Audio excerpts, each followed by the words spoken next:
My name is Jonathan Clark. I'm 32 years old, and I used to believe that trust was the foundation of every meaningful relationship.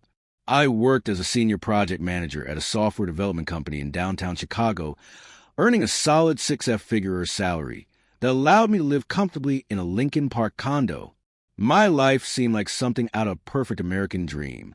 I was about to marry Megan Davis, the woman I thought was my soulmate, and my relationship with my father, Robert Clark, was everything a son could want. He was my hero, my mentor, and the man who taught me that integrity was worth more than any paycheck. My father, Robert, was 60 years old, a respected real estate broker who had built his reputation over 3 decades in the Chicago market. He and my mother, Mary, had been married for 35 years, and their relationship was the gold standard I measured all others against. Robert was the kind of man who still opened doors for women, who kept his word no matter what, and who had never missed a single one of my baseball games growing up. When I introduced him to Megan 2 years ago, he welcomed her into our family with open arms, treating her like the daughter he never had. Megan Davis, 30 years old, worked as a marketing coordinator for a boutique firm in River North. She was intelligent, beautiful, and shared my love for weekend trips to Wisconsin and deep dish pizza debates. We met at a mutual friend's 4th of July barbecue in 2022, and I knew within 3 months that I wanted to spend the rest of my life with her. She got along perfectly with my parents, often joining us for Sunday dinners and holiday celebrations. My mother, Mary, adored her, and my father, Robert, would always comment on how lucky I was to have found such a wonderful woman. Everything was falling into place perfectly. Our wedding was scheduled for a Saturday in October at St. Michael's Church in Old Town, followed by a reception at the Chicago History Museum. We had sent out invitations to 150 guests, including family, friends, and colleagues. I had spent months planning every detail, from the vintage bourbon bar to the jazz trio that would play during dinner. My best man was my college roommate from Northwestern, and Megan's sister was her maid of honor. The rehearsal dinner was booked at Gibson Steakhouse, and we had already put down a deposit on a honeymoon suite in Maui. If you enjoy stories of cold-blooded revenge and gripping plot twists, like this video and subscribe to the channel now. There are brand new unreleased stories here every day, each one more intense than the last. The night before our wedding, I was staying at the Palmer House Hotel with my father, going over the final details of the ceremony. My mother and Megan were at a different hotel with the bridesmaids, following the old tradition of not seeing each other before the wedding. Robert and I had ordered room service and were sitting at the small table in my suite, reviewing the timeline for the next day. He was helping me with the seating chart, making sure all the relatives from both sides would be comfortable. It was one of those perfect father-son moments that I thought we'd be sharing for many years to come. Around 10:30 that night, my father excused himself to use the restroom, leaving his iPhone unlocked on the table beside his coffee cup. I wasn't trying to snoop, but when a text message notification popped up on his screen, my eyes naturally glanced over. What I saw made my blood run cold and changed everything I thought I knew about the two people I trusted most in the world. The message was from Megan sent at 10:28 p.m. It read, "Thank you for the unforgettable night, Robert. The way your lips explored every part of me won't leave my mind. I can't wait for the next time. You're incredible. P.S. Our story will be our secret." Attached to the message was a photo that left no room for doubt or misinterpretation. It was a clear, intimate picture of the two of them together in what looked like a hotel room taken just the night before. In that single moment, my entire world collapsed.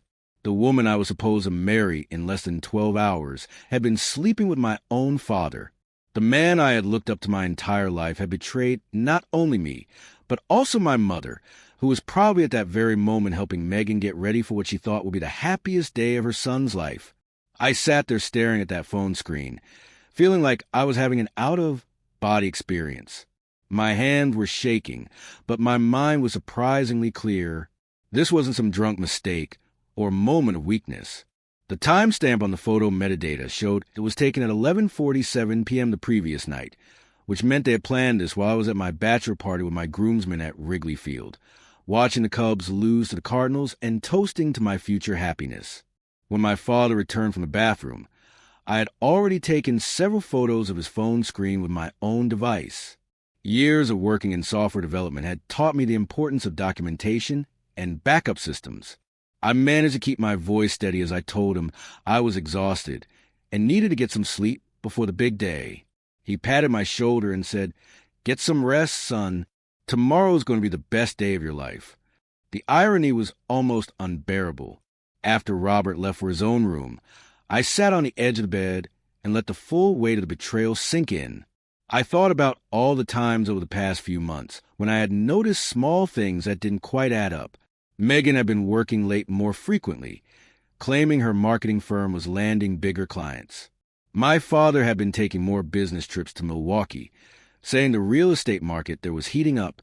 There had been knowing glances between them at family dinners, inside jokes that seemed to exclude everyone else, and a new perfume that Megan wore that my father had complimented a little too enthusiastically. I had dismissed all of these red flags because I trusted them completely.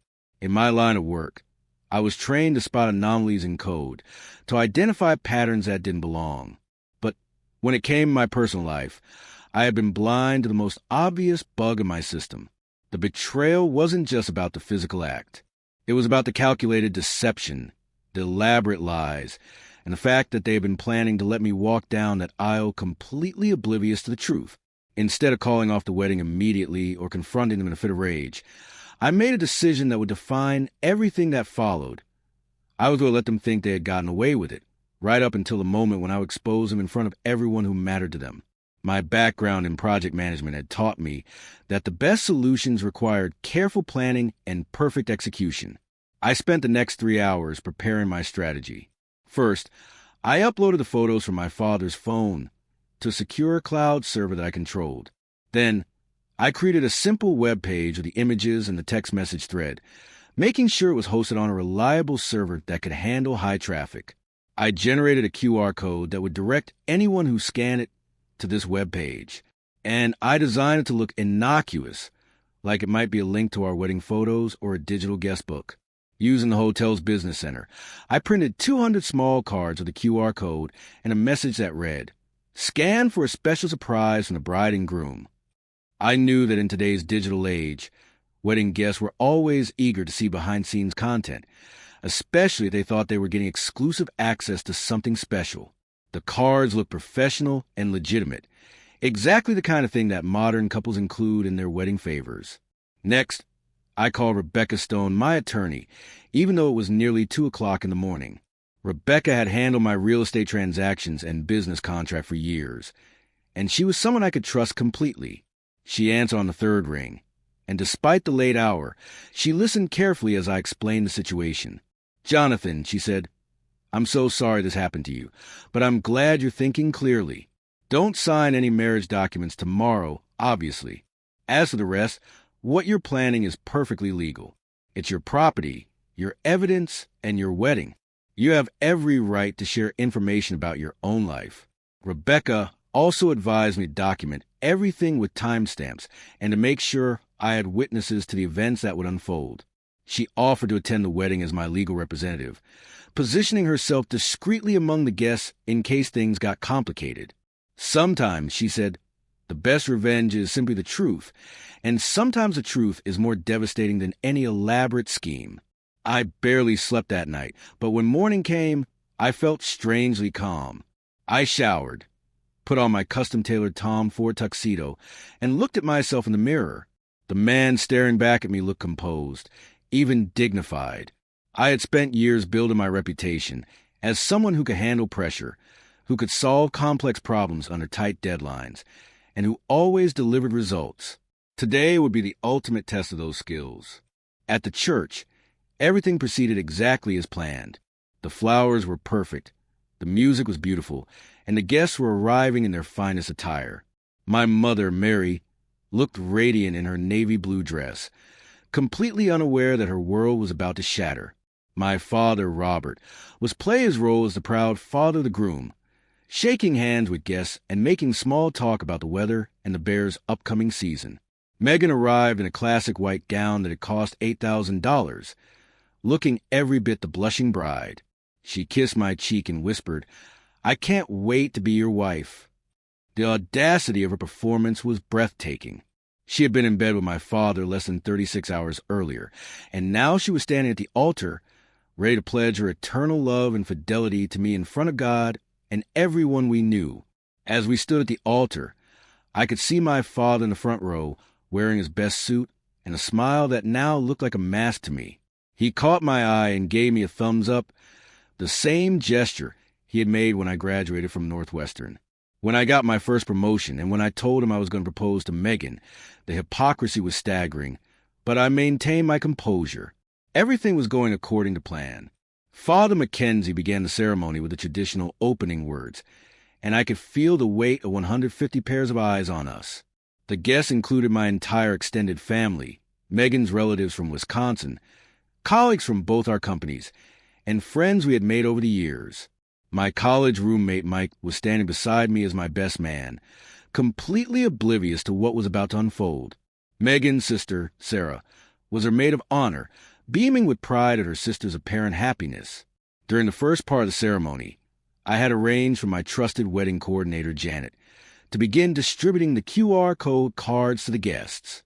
Janet had worked dozens of weddings at St. Michael's and was known for her discretion and professionalism. I had told her the cards were a surprise element for the reception, and she had agreed to hand them out quietly during the ceremony. The timing was perfect because most guests would be curious enough to scan the code immediately, but polite enough to keep their phones on silent mode. I watched out of the corner of my eye as Janet moved through the pews, handing cards to small groups of guests. Uncle Frank from Milwaukee scanned his immediately, and I saw his face change from curiosity to confusion to horror in about 10 seconds. My cousin Jennifer looked at her phone screen and covered her mouth with her hand. My boss from the software company, David, went pale and showed his screen to his wife, who gasped audibly. The ripple effect was fascinating to observe. Within minutes, nearly every guest in the church had their phone out, and the atmosphere began to shift palpably. There were whispered conversations, shocked expressions, and people passing their phones to others who hadn't received cards yet. The evidence was spreading through the congregation like wildfire, but the ceremony continued. Father Mackenzie was in the middle of his homily about love and trust when I noticed Megan's Aunt Carol showing her phone to Megan's mother, who let out a small cry before covering her mouth with her handkerchief.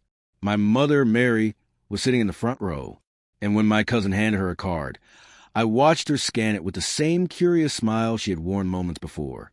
The smile disappeared instantly, replaced by an expression of pure devastation that I will never forget. Megan was still facing forward, focused on the priest's words about sacred vows and eternal commitment. She hadn't noticed the growing chaos behind her. My father, Robert, was beginning to look uncomfortable as he saw people around him checking their phones and whispering urgently to each other. He leaned over to my mother and whispered something, but she pulled away from him sharply, her face now streaked with tears. The moment I had been waiting for finally arrived. Father Mackenzie reached the traditional part of the ceremony where he asks if anyone objects to the union. If any person can show just cause why Jonathan and Megan may not be joined together in holy matrimony, let them speak now or forever hold their peace. I stepped forward and took the microphone from the priest. The church fell completely silent, except the sound of my own heartbeat in my ears. I looked directly at Megan, then at my father, then at the congregation filled with people who had just seen the evidence of their betrayal. "Yes," I said, my voice steady and clear. "I have something to say." Megan turned to face me, and I could see the exact moment when she realized that something was very wrong. Her face went from confusion to recognition to pure terror as she noticed the expressions of the guests behind her. My father, Robert, half stood from his seat, his face now red with panic as he understood that his secret was no longer secret. "I loved you, Megan," I continued, speaking directly to her. "I loved you with everything I had. And Dad," I turned to face him, "I looked up to you my entire life. You were my hero, my role model, the man who taught me about integrity and honor." The church was so quiet that you could hear a pin drop. Even the children had stopped fidgeting. Everyone was hanging on my every word, and I could feel the weight of the moment. But the most intimate betrayal demands a highest price. I said, my voice still calm, but carrying the full weight of my pain and anger. Last night, I discovered that the two people I trusted most in the world have been lying to me, betraying me, and planning to let me walk down this aisle completely unaware of their deception. Megan tried to speak, but no words came out.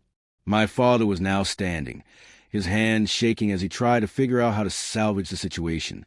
My mother, Mary, was sobbing openly, not just from the betrayal, but from the public humiliation that was unfolding in front of everyone she knew.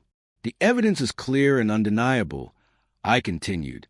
And since both of you chose to make a mockery of the sacred ceremony, I thought it was only fitting that the truth be revealed in the same public forum where you plan to complete your deception.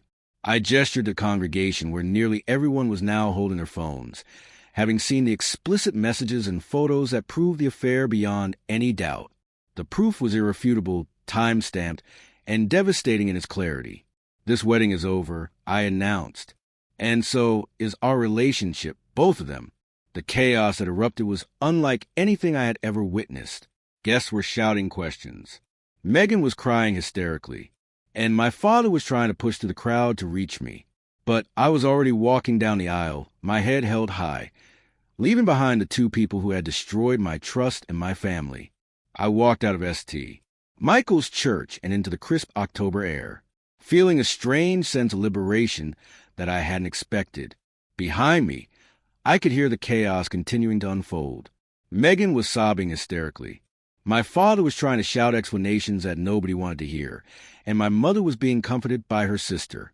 The guests were streaming out of the church, some following me with expressions of support, others gathering in small groups to discuss what they had just witnessed. My best man, Mike, caught up with me on the steps of the church. "Jesus Christ, Jonathan," he said, still processing what had happened. "I can't believe they did that to you. How are you holding up?" I looked at him and realized that for the first time in months, I felt completely honest about my situation. "I'm better than I've been in a long time," I told him. "The truth has a way of setting you free, even when it hurts." Within hours, the story had spread far beyond the walls of St. Michael's Church. Several guests had shared the evidence on social media, and by Sunday evening, the story was trending on Twitter and Facebook. The local Chicago news stations picked it up by Monday morning, and by Tuesday, I was fielding calls from national media outlets wanting to interview me about the wedding that had gone viral for all the wrong reasons. I declined most of the interview requests, but I did speak with one reporter from the Chicago Tribune who had covered business stories about my company in the past. I kept my comments brief and dignified. "I believe in the truth," I said, "and I believe that people have the right to know who they're really dealing with, especially when it comes to matters of trust and integrity." The professional consequences for Megan and my father were swift and severe. Megan's marketing firm, which prided itself on family values and ethical business practices, terminated her employment within a week. The story had become so widely known that having her associated with their brand was seen as a liability. My father's real estate business suffered even more dramatically. In an industry built entirely on trust and personal relationships, his reputation was essentially destroyed overnight. Several major clients canceled their contracts, and his business partner of 15 years dissolved their partnership. My mother, Mary, filed for divorce within 2 weeks of the wedding incident. She had been married to my father for 35 years, but she told me that the public humiliation and the violation of trust were too much to overcome. "I could have maybe forgiven a private affair," she said during one of our long conversations. "But the fact that he was willing to destroy his own son's life and that he planned to let you marry her knowing what they had done, that's something I can never forgive." The legal proceedings were handled efficiently by Rebecca Stone, who had prepared for this exact scenario. Since the marriage had never been legally completed, there were no divorce proceedings necessary between Megan and me. However, there were financial matters to resolve. I had paid for most of the wedding expenses, including the venue, catering, and honeymoon reservations. While I couldn't recover all of the money, Rebecca was able to negotiate settlements that covered a significant portion of my losses. More importantly, Rebecca helped me protect my assets and ensure that Megan had no legal claim to any of my property or savings. The prenuptial agreement we had signed was ironclad, But since the marriage never occurred, it was essentially meaningless anyway. What mattered was that I was completely free to start over, without any financial entanglements. The aftermath wasn't easy, but it was cleaner than I had expected. I took 2 weeks off from work to process everything that had happened and to deal with the media attention. My company was incredibly supportive, with my boss David telling me that he admired how I had handled the situation. "You showed real character," he said. "Not everyone would have had the strength to expose the truth like that." 3 months after the wedding incident, I made a decision that surprised even me. I accepted a job offer from a tech company in Austin, Texas. The opportunity had come up through a professional connection, and the timing felt perfect. I needed a fresh start away from the memories and the gossip that still followed me around Chicago. Austin offered me a senior director position with a substantial salary increase and a chance to work on cutting-edge artificial intelligence projects. Before I left Chicago, I had one final conversation with my father. He had been trying to reach me for weeks, but I had refused to take his calls. Finally, he showed up at my condo on a Saturday morning, looking older and more defeated than I had ever seen him. "Son," he said, "I know I can't undo what I did, but I need you to know that I'm sorry. I destroyed everything that mattered to me, and I'll regret it for the rest of my life." I looked at him standing there in my doorway, this man who had been my hero for 32 years, and I felt something I hadn't expected to feel. "Pity. Dad," I said, "I forgive you, not because you deserve it, but because carrying anger around is exhausting, and I have better things to do with my life." 6 months later, I was settled in Austin, working on projects that challenged me intellectually and surrounded by colleagues who knew nothing about my past except what I chose to share. I had started dating again, taking things slowly and being very careful about trust. The experience had taught me valuable lessons about reading people and recognizing red flags, skills that proved useful both personally and professionally. I heard through my mother that Megan had moved back to Wisconsin to live with her parents, and that my father had taken a job as a sales associate at a small real estate office in the suburbs. Their affair had ended almost immediately after the wedding incident, apparently unable to survive the harsh light of public scrutiny. The scandal that brought them together had ultimately destroyed them both. The story of my wedding day revenge had become something of a legend in Chicago social circles, but I rarely thought about it anymore. I had moved on to bigger and better things, and the betrayal that had once seemed like the end of the world had actually been the beginning of a new and better life. Sometimes the most devastating setbacks turn out to be the greatest opportunities for growth and renewal. If you enjoyed this story, please like this video and leave a comment telling me what you thought. And if you haven't subscribed to the channel yet, please subscribe and hit the notification bell to get alerts about new stories like this one. Thanks for watching, and I'll see you in the next one.